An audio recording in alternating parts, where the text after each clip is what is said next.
Hello, everyone, and welcome to American History Part 2. This is American History 1877 to the present. My name is Philip Travis, and I will be your instructor in this course.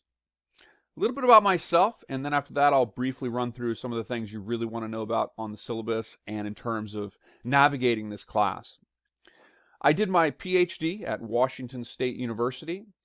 I completed that in 2014. A number of years before that, I had completed a master's degree at the University of Kentucky. My graduate work, particularly from Washington State University, centers on the United States and the world. So U.S. international relations and military history particularly. My first book was released a couple years ago, and some of you might remember the Iran-Contra affair.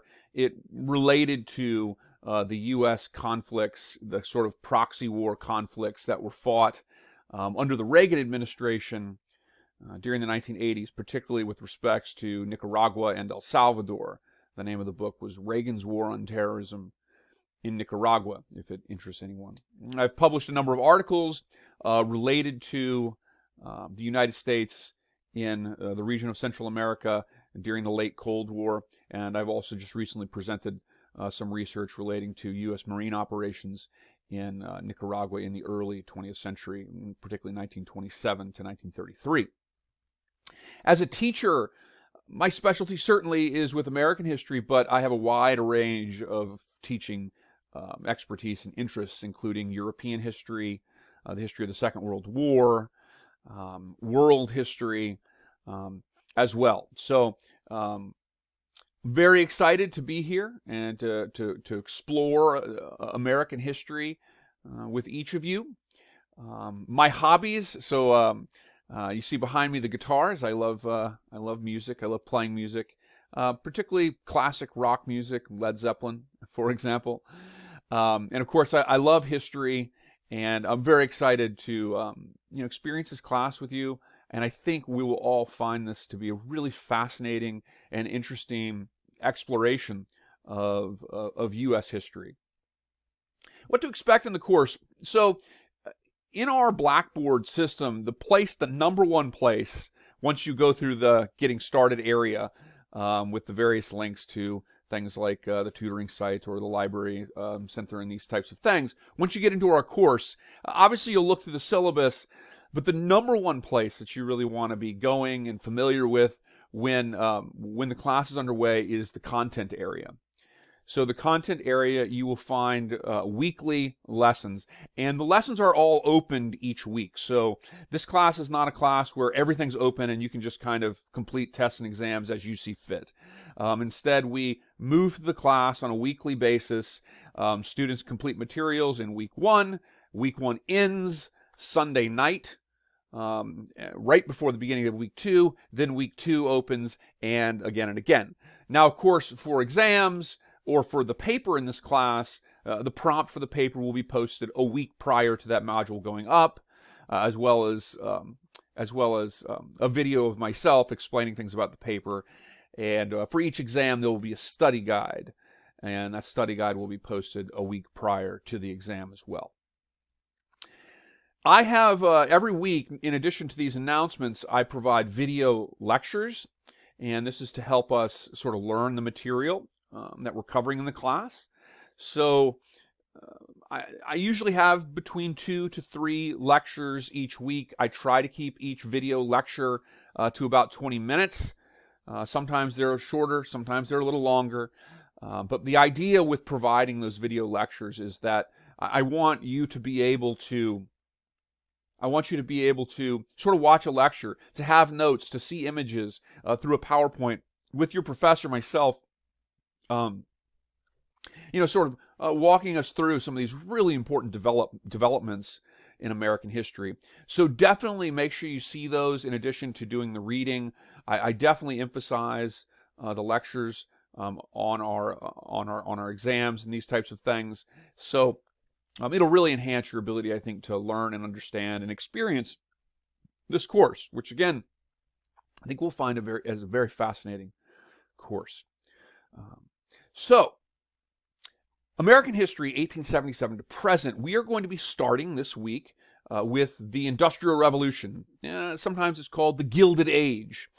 And then we will move from there through major themes in American history. The Progressive Era, which was really a response to the Gilded Age of the late 1800s, the Progressive Era from 1901 to 1920.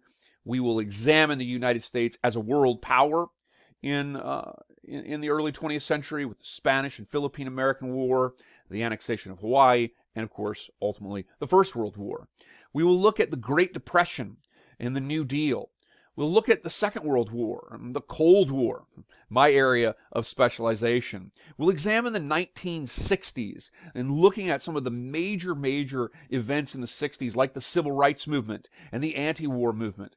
And we'll finish the class talking about really the emergence of the modern conservative paradigm in politics with the rise, first really of candidates like Barry Goldwater in the 60s, and then, of course, the election of Richard Nixon, and seemingly culminating then the rise of the conservative paradigm in politics with the election of Ronald Reagan. Today, if we were to look big picture, and we'll talk more about this in the class, the period from the New Deal of the 1930s until about the 1970s, that would be the era of New Deal liberalism.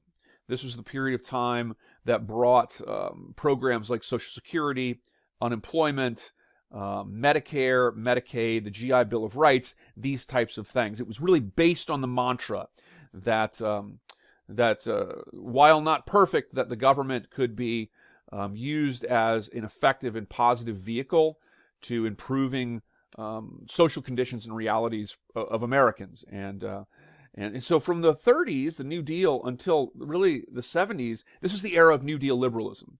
From really the election of Nixon and then Reagan, you see the emergence of the modern conservative paradigm in politics, which is centered more on the notion of deregulation, of limiting government regulation of a capitalist economy, lowering taxes on corporations and some of the largest earners in the country, and ideally allowing smaller states and local governments to dictate choices in their local arena more so than the federal government per se.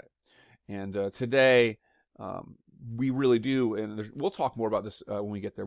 Today, the world, the United States, is really in a period that you might say is the era of conservatism, modern conservatism in America. So that's where we'll finish up the class, talking about the rise of Reagan and contrasting that with the developments of, for example, of the era of New Deal liberalism with the modern conservative paradigm. So this week we're looking at the Gilded Age. See the readings and assignments in the content area. Real quick, how are you graded in this class? There are 3 tests, exams. They're worth 20% each. There's one paper. The paper is not due until week 7. It's worth 20%. It's a short paper, and in week 6, you will see a prompt coming up for that. Prior to that as well, I will provide some information on how to write this short paper and what I'm expecting, so keep an eye out for that. But that's down the line just a little bit, so nothing to like really be too concerned about now, because I will be sure to have all the necessary items in place so that you can write a really good paper. It's not a long paper. It's like a 2.5 to 3 page paper. That's due in week 7, and I'll make sure that all of that information is presented to you well in advance. We also have a participation portion of the grade, and the participation portion of the grade is 20%, and that includes graded discussion forums and also quizzes. There's not a graded discussion every week. We have a graded discussion. I believe it's 4 graded discussions during the term, maybe 5. I'll have to look at that. I don't assign a graded discussion on a test week, because I want you focused on the exam and working on doing as good as you can on the best you can possibly do on the exam. So a graded discussion forum, when they're assigned, what I want to see is I want to see students posting no later than Thursday. So I want to see a post or reply by no later than Thursday of the week assigned. And then total, I want to see a total of 1 post, 2 replies to classmates over 2 separate days. So start your activity no later than Thursday and make sure you have 2 days of activity in the discussion forum to achieve, to qualify for full credit. I want substantial posts. I want you drawing on the lectures. I want to see you drawing on the readings. A reply that says, "That was really good, great work," that doesn't really count. It's not engaging the material. Okay. Well, I'm a historian. I'm a little long-winded here. I see this has already gone about 10 minutes. So I am going to, actually I'm going to say one more thing, and then I'm going to let us go. I offer extra credit with the weekly announcements. Not this week, but starting next week, expect extra credit with the announcement. And what the extra credit looks like is I'll provide a short factoid, a historical factoid that relates to material that we're covering in the class.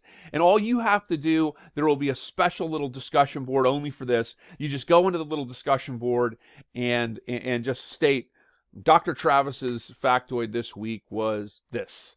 And you get a bonus point for each of those. You can earn up to a total of 10 bonus points, which are added to an exam grade at the end of the term. And you will find that it will really, really provide a nice little bump in terms of your final grade in the course. About 3 grade points is usually what these are worth. So definitely do those. Watch his announcements. Do the factoids.